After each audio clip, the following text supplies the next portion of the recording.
حضور اکرم صلی اللہ تعالیٰ علیہ وسلم فرماتے ہیں کہ زید بن ارقم رضی اللہ تعالیٰ اس کے راوی ہیں، ترمذی کی غالباً حدیث ہے کہ حضور صلی اللہ علیہ وسلم ارشاد فرماتے ہیں کہ یہ حضرت علی اور فاطمہ حسنین کریمین رضی اللہ تعالیٰ عنہما اجمعین، اے اللہ یہ میرے اہل بیت ہیں، میں ان سے محبت کرتا ہوں، اور جو ان سے عداوت اور نفرت اور جنگ کرتا ہے میں ان سے عداوت اور نفرت اور جنگ کروں گا، اور یہ میری بیٹی کے بیٹے ہیں۔ عزیزو، اب اس حدیث کے مفہوم کو ذہن میں رکھیں، جو ان سے محبت کرتا ہے میں ان سے محبت کروں گا، جو ان سے عداوت اور نفرت اور جنگ کرتا ہے میں ان سے جنگ کروں گا۔ تو گویا حسین علیہ السلام سے جو جنگ کرا، گویا اس کس سے جنگ کیا؟ حضور اکرم صلی اللہ علیہ وسلم سے۔ تو حضور کی چاہت حسین سے، حسین کو چاہ رہے ہیں، حسین سے لڑنا، حضور سے لڑنا ہے، اتنا چاہتے ہیں اپنے نواسوں کو، پیارے نبی صلی اللہ علیہ وسلم، تو اللہ تعالیٰ کی تو رضائے محمد چاہتا ہے۔ اب حضور کی محبت میں اللہ تعالیٰ جو حضور کو چاہتے ہیں ان سب کو چاہتا ہے، ان کے تذکرہ کو باقی رکھتا ہے، ان کی جگہ خود بخود ہوتی ہے، تم یاد کرنے کی ضرورت نہیں ہے۔ ایسے جیسے آج ہم بیٹھ کے حسین علیہ السلام کا تذکرہ کر رہے ہیں، آج ہی نہیں انشاءاللہ قیامت تک یہ تذکرہ جاری رہیں گے۔ یہ آپ جتنے بیٹھے سب عاشقان رسول ہے، عاشقان حسین ہیں، عاشقان حسین ہیں، اور یہ عشق کی گرمی اللہ نے اپنے کرم سے نسبت سلسلہ در سلسلہ آپ کے قلب میں جو اتاری، اور یہ گرمی آپ کیا کریں گے؟ آپ اپنے گرد و نواح تک پھیلائیں گے اس کو۔ اس طرح وہ جو حاصل کریں گے آپ کی صحبت میں، وہ اپنے بعد کے آنے والوں تک وہ پھیلائیں گے، قیامت تک یہ جاری رہے گی۔ یہ اللہ تعالیٰ کا خود منشا ہے۔ عزیزان محترم، تو ایسا تعریف ہو جاتی ہے، کر دیتے ہیں اپنے چاہنے والے، اللہ کے اولیاء کی، اللہ کے محبوبین کی، اللہ کے محبوب کے سب سے محبوبین کی بھی تعریف ہو جاتی ہے۔ اس میں ناراض ہونے کی ضرورت نہیں ہے۔ عزیزو، مقصد حیات کو سامنے رکھنا ہے، اس کو کتاب و سنت کی روشنی میں پرکھنا ہے۔ کیا یہ قرآن حدیث کے خلاف جا رہے ہیں؟ حضرت علی رضی اللہ عنہ، اچھا واقعہ کربلا اتنا بڑا حق و باطل کے امتیاز کا واقعہ ہے، ایسے ہی حضرت علی رضی اللہ کے دور خلافت کا واقعہ سوچو۔ آج جو ذہن ہمیں مل رہا ہے کدھر جا رہا ہے، آج جو فکر مل رہی ہے کدھر جا رہی ہے؟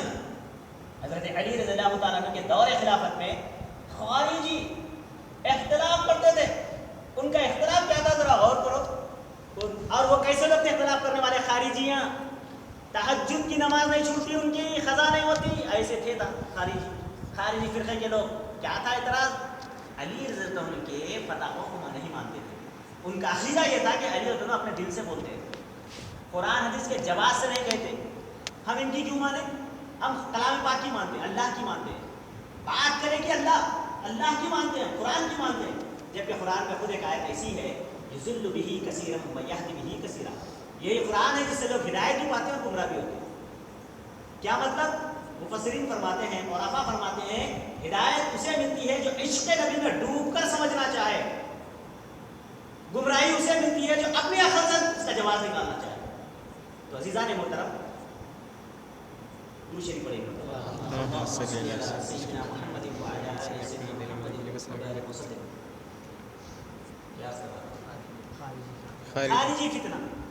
خارجی فتنہ کیا اعتراض تھا؟ تہجد کی نماز میں قضا نہیں ہو رہی ان کی، علی رضی اللہ تعالیٰ عنہ اپنی طرف سے بیان کرتے ہیں، اپنی بات بتاتے ہیں قرآن کے، اور ان کا عقیدہ یہ تھا اگر کوئی گناہ کبیرہ کا مرتکب ہو جائے تو وہ کافر۔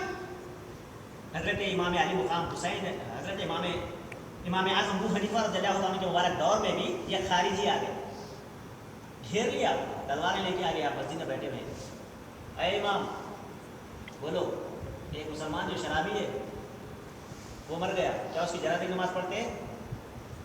کیونکہ امام اعظم ابو حنیفہ رضی اللہ تعالیٰ جانتے تھے اگر آپ کہہ دیں کہ ہاں اس کی نماز جنازہ پڑھی جا سکتی ہے تو تلواروں سے ان کا کام کر دیں۔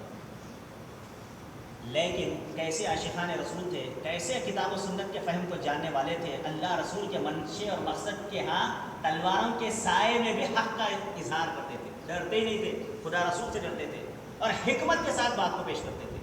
آپ نے فرمایا کیا کہا؟ پھر سے کہیں، ایک مسلمان جو شرابی ہے وہ مر گیا، کیا اس کی جنازے کی نماز پڑھی جاتی؟ ان کے عقیدے کے حساب سے جو شراب پیا، شراب پینا گناہ کبیرہ ہے، زنا گناہ کبیرہ، قتل گناہ کبیرہ، جھوٹ گناہ کبیرہ، جو گناہ کبیرہ کا مرتکب ہے وہ کافر ہے، خارجیوں کا عقیدہ۔ تو آپ نے فرمایا کس کا انتقال ہوا؟ ایک مسلمان جو شرابی ہے، تو آپ نے جواب دیا مسلمان ہے تو جنازے کی نماز پڑھی جا سکتی ہے، حضور کی سنت اور شریعت محمدی کے قانون کے تحت مسلمان کی جنازے کی نماز پڑھنے کا حکم ہے۔ کیسا جواز نکالے آپ؟ خاموش چلے گئے تم دبا کے۔ تو عزیزو ان کا عقیدہ یہ کہ جو گناہ کبیرہ کا مرتکب ہے کافر، تہجد بھی نہیں چھوٹ رہی ہے ایسے، اے علی حضرت تم دل سے بولتے ہیں، اپنی گویا دوسرے معنی میں تم اپنی جائے جائے کر رہے ہیں۔ اللہ اپنے کرم سے ہماری عقلوں کو کھولے اور بدعقیدگی کے زہر سے ہماری عقلوں کو پاک فرمائے۔ عزیزو کیا سوچ تھی؟ انہوں اپنی طرف سے بولتے ہیں، کس کی سوچ ہے یہ کہیں؟ ذرا غور کرو، کہاں ٹھہرے ہوں، یہ واقعہ سننے کو اب میں کہاں ٹھہرا ہوں دیکھ لیں۔ انہوں علی رضی اللہ اپنی طرف سے بولتے ہیں، کوٹ بول رہی ہے عاشقان مصطفیٰ، عاشقان اہل بیت، عاشقان علی نہیں، وہ دشمنان علی، دشمنان رسول بول رہے ہیں، منافقین بول رہے ہیں، خارجی بول رہے ہیں، ذوالخویسرہ کی نسل بول رہی ہے۔ انہوں اپنی طرف سے بولتے ہیں، قرآن سے نہیں بولتے، حدیث سے نہیں بولتے، انہوں اپنے سے بنا کے بولتے ہیں۔ ارے میرے دوستو کیسی عقیدے تھے ان کے، اب آؤ حدیث کی طرف۔ ترمذی شریف کی حدیث کا مفہوم ہے، آقا علیہ السلام ارشاد فرماتے ہیں، انا مدینۃ العلم وعلی بابها، انا دار الحکمت وعلی بابها، میں علم کا شہر ہوں، علی دروازہ ہے، میں حکمت کا گھر ہوں، علی دروازہ ہے۔ ارے جب علم کا شہر علی رضوان ہے، حکمت کا گھر علی دروازہ علی رضوان ہے، علم کا شہر سرکار تو دروازہ علی ہے، حکمت کا گھر سرکار تو دروازہ علی ہے۔ ارے تو علم حاصل ہونا ہے تو دروازے سے جانا پڑتا ہے۔ ارے وہ کچھ بیان کر رہے ہیں مسائل فضائل عقائد، تو یقیناً اللہ رسول کا منشا ہی ہوتا ہے۔ انہوں کیا بولنا شروع کرے؟ انہوں اپنے دل سے بولتے ہیں، اپنی طرف سے بولتے ہیں۔ یہ سوچ کس کی ہے؟ حالانکہ کتاب و سنت سے ہٹتے نہیں۔ حضرت علی رضی اللہ عنہ کیا کہنے، ایک واقعہ کہہ دیتا ہوں، ان کی بصیرت و بصارت، کیونکہ ولایت کی خیرات بڑھتی ہے حضرت علی رضی اللہ عنہ سے۔ سارے کائنات پہ جتنے اولیاء آئیں گے ان سب کو خیرات ملیں گی مولا کائنات سے۔ بیچ میں ایک حدیث ذہن میں آ گئی، عرض کر دو۔ ایک اور حدیث کا مفہوم ہے عظمت حضرت علی رضی اللہ تعالیٰ عنہ کے لیے، کہ حضور اکرم صلی اللہ علیہ وسلم فرماتے ہیں، من کنت مولا ہوں فعلی مولا، میں جس کا مولا ہوں علی بھی ان کے مولا ہے۔ اب کیا بچ گیا؟ من کنت مولا فعلی مولا، میں جس کا مولا کہتے ہیں مددگار کو، دینے والا، عطا کرنے والا، میں جن کا مولا ہوں، ساری کائنات کو صدقہ مل رہا ہے حضور کا، میں جن کو دینے والا ہوں علی بھی ان کو دینے والے ہیں۔ اب کیسے اعتراض کرو گے علی تم کو؟ ایک اور ترمذی شریف کی حدیث کا مفہوم ہے، مصطفیٰ جان رحمت کے سامنے بھنا ہوا پرندہ پیش کیا گیا۔ آقا علیہ الصلوۃ والسلام، غالباً انس بن مالک رضی اللہ عنہ راوی ہیں، بھنا ہوا پرندہ پیش کیا گیا اور سرکار عرض کرتے ہیں بارگاہ رب العزت میں کہ اے اللہ اس پرندے کے نوش کھانے کے لیے، حدیث کا مفہوم ہے، ترمذی شریف کی حدیث ہے کہ ایسے شخص کو بھیج میرے پاس جو کائنات میں تجھے محبوب ہے۔ تھوڑی ہی دیر میں علی رضی اللہ عنہ تشریف، علی رضی اللہ کے ساتھ اس طرح وہ پرندے کو نوش فرماتے ہیں۔ علی رضی اللہ کے مقام کے بارے میں کیا کہوں عزیزو؟ حضرت عمر رضی اللہ عنہ کے دور خلافت میں ایک شرعی مسئلہ آ گیا، فقہی مسئلہ آ گیا۔ عمر رضی اللہ تعالیٰ عنہ جیسی شخصیت جن کے بارے میں حضور فرماتے ہیں اگر عمر ایک وادی سے چلے تو دوسری وادی سے شیطان جاتا ہے، اگر کوئی لوگ ہنسی مذاق میں مصروف ہوتے عمر آتے تو سرکار فرماتے ہیں کہ شیطان بھاگ گیا، لوگ ہنسنا چھوڑ دیتے۔ اور عمر رضی اللہ کے بارے میں حضور صلی اللہ علیہ وسلم فرماتے ہیں میرے بعد اگر نبوت جاری ہوتی تو نبی عمر بنتے۔ ایسی برگزیدہ شخصیت، ان کے دور خلافت میں مسئلہ آ گیا، ایک شخص کو دو منڈیاں پیدا ہو گئی۔ ایک شخص ہے جس کے دو سر ہیں، اور وہ شخص کے بارے میں وراثت کا مسئلہ آیا کہ باپ کی پراپرٹی میں اس کو کتنا دیا جائے۔ شریعت کا قانون ہے والد کی پراپرٹی میں لڑکے کے دو حصے ہوتے ہیں، لڑکی کا ایک ہوتا ہے، قانون شرع ہے یہ۔ اب ایک شخص ایسا ہے جس کے دو سر ہیں، اب اس کو کتنے حصے دیں؟ عمر رضی اللہ تعالیٰ عنہ سے بڑھ کر حضور اکرم صلی اللہ علیہ وسلم قرآن اور حدیث کے فہم کو جاننے والا کوئی ہے؟ ارے وہ عمر رضی اللہ تعالیٰ عنہ ایسی شخصیت ہیں جو اپنے دور خلافت میں دریائے فرات یا نیل سوکھ چکا تھا۔ قاعدہ اس دور کا یہ تھا کہ ایک خاتون کی بلی زندہ اس کو کاٹ کر اس کی خون کی بلی دی جاتی تو ندی شروع ہو جاتی، دریا شروع ہو جاتا، دریائے نیل شروع ہو جاتا۔ تو اس وقت وہاں کے گورنر نے آپ سے التماس کرتے ہیں کہ امیر المومنین معاملہ ایسا ہے، کیا کریں؟ آپ خط لکھتے ہیں چٹھی، اور اس چٹھی کو پر کیا لکھتے ہیں؟ اے دریائے نیل تو اپنی طرف سے چلتا ہے تو تیری ہمیں حاجت نہیں، اللہ کے حکم سے چلتا ہے تو عمر کہتا ہے جاری ہو جا. یہ لکھ دیا اور کہتے ہیں اس گورنر کو کہ یہ دریائے نیل میں ڈال دو. اس وقت کی قوم جو خاتون کی بلی دیتی تھی ہنسنے لگے، تمسخر کرنے لگے، دیکھو یہ چٹی ڈالے تو پانی جاری ہوتا. اور کیسا عقیدہ تھا، گئے وہ اس وقت کے گورنر جا کر اس چٹھی پر جو لکھے ہوا خط تھا اس کو دریا میں ڈال دیے اور دریا جوش مارتا ہوا شروع ہو گیا. عزیزان محترم، وہ عمر رضی اللہ عنہ بیان کر رہے ہیں، مسجد نبوی ہے، جمعہ کا دن ہے، جمعہ کا خطبہ ہے. بیان کے دوران مفہوم موضوع ہٹ کر گفتگو شروع کر دیے. یا ساریہ الی الجبل، ایک قافلے کو آپ جنگ کے لیے بھیجے تھے، اس کے سردار کمانڈران چیف ساریہ، نام بھول رہا ہوں میں، ساریہ الی الجبل، اے ساریہ جبل پہاڑ کی طرف، اس لیے کہ دشمن پہاڑ کے پیچھے سے حملہ کر رہا تھا. یہ آواز ساریہ علیہ الرحمہ کو ایسے سنائی جیسے میری بات آپ سن رہے ہیں. فوری آپ پہاڑ پر چل گئے فوج کو لے کے، اس کے بعد پر اٹیک کرے، اس کو ہلاک کر دیے. اس کے بعد جیت کر واپس آئے. جمعہ ہو گیا، لوگ پوچھے، وقت گزر گیا، حضرت آپ جمعہ میں بیان ایک چل رہا تھا، پھر الگ ایک موضوع تھا، یا ساریہ الی الجبل، پہاڑ پہ آ جاؤ. آپ نے فرمایا، اسی وقت وہ قافلہ آ گیا اور وہ عرض کرنے لگے، امیر المومنین اگر آپ اشارہ نہ کرتے تو ہم شکست کھا جاتے. کیسی شخصیت عمر رضی اللہ عنہ کی؟ آپ کا دور خلافت ہے، ایک شخص کے 2 سر ہیں کہ ان کو وراثت میں کیا ہے. کیسی احتیاط تھی صحابہ کی. خلفائے راشدین کتنا احتیاط کرتے تھے اللہ کے قانون کو امپلیمنٹ کرنے کے لیے، قرآن کے پیغام کو عام کرنے کے لیے، احادیث نبوی صلی اللہ علیہ وسلم پر عمل کرنے کے لیے اپنی عقل کو دخل نہیں دیتے، اللہ کے منشے کو امپلیمنٹ کرتے. حالانکہ معاملہ تھا حضرت ابوبکر صدیق کے دور خلافت تھا. ابوبکر صدیق رضی اللہ عنہ کے دور خلافت میں ایک جنگ میں کئی حفاظ صحابہ شہید ہو گئے. حضرت عمر رضی اللہ عنہ نے مشورہ دیا، اے ابوبکر، قرآن کو ایک مصحف کی شکل دینا ضروری ہے. اس وقت پتوں پر، چمڑوں پر، پتھروں پر لکھا ہوا تھا قرآن. قرآن کا جو نظم آج ہے، حضور اکرم کے دور مبارک میں بھی وہی تھا. سورہ فاتحہ پہلے، سورہ ناس آخر میں، ساری صورتیں وہی انداز سے سیٹ اپ ہے جس کو حضور اکرم نے ترتیب کی ہے.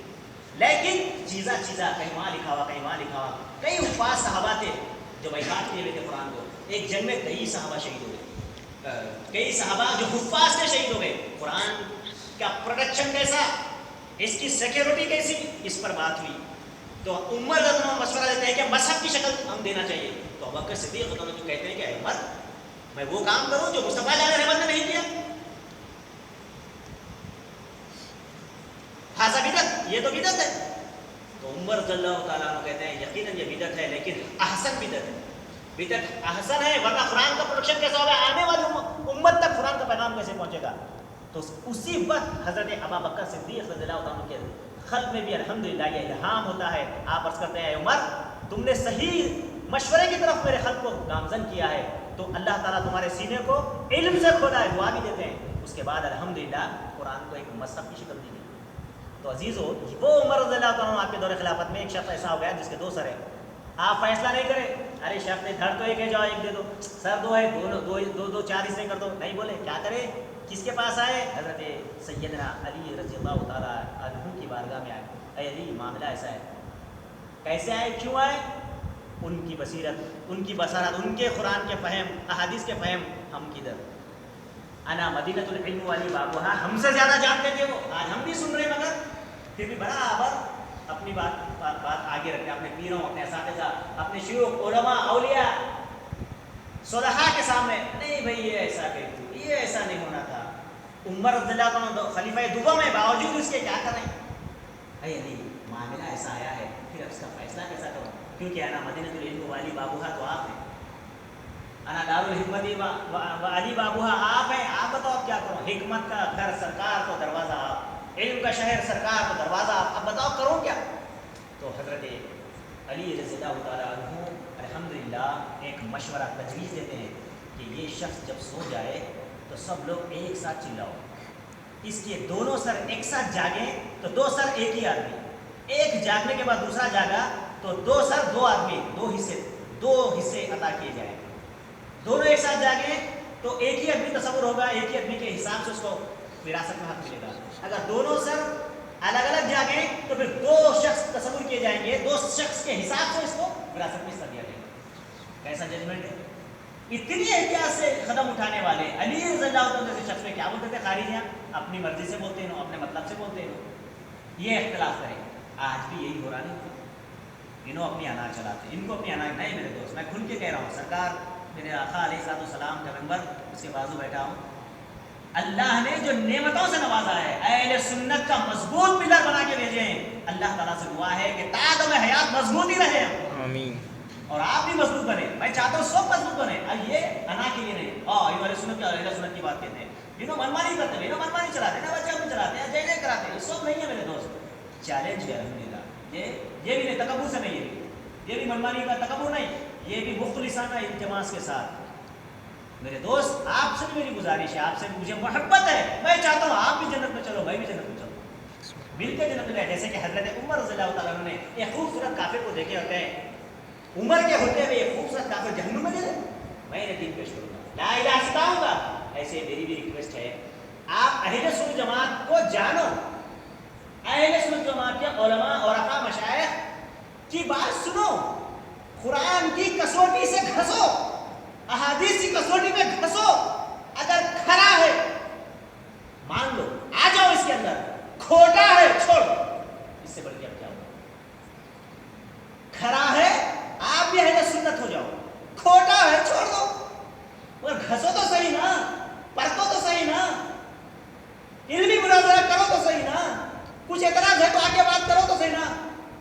خالی گھر میں بیٹھ کے سامنے رکھ کے فاتحہ دینا شرک, درگاہ پہ جانا شرک, جھکے تو شرک, ہاتھ چومے تو شرک, پیر چومے تو شرک, جو دل میں ہے شرک. ارے اللہ کے حبیب صلی اللہ علیہ وسلم شرک جانتے ہیں یا آپ میں جانتا ہوں.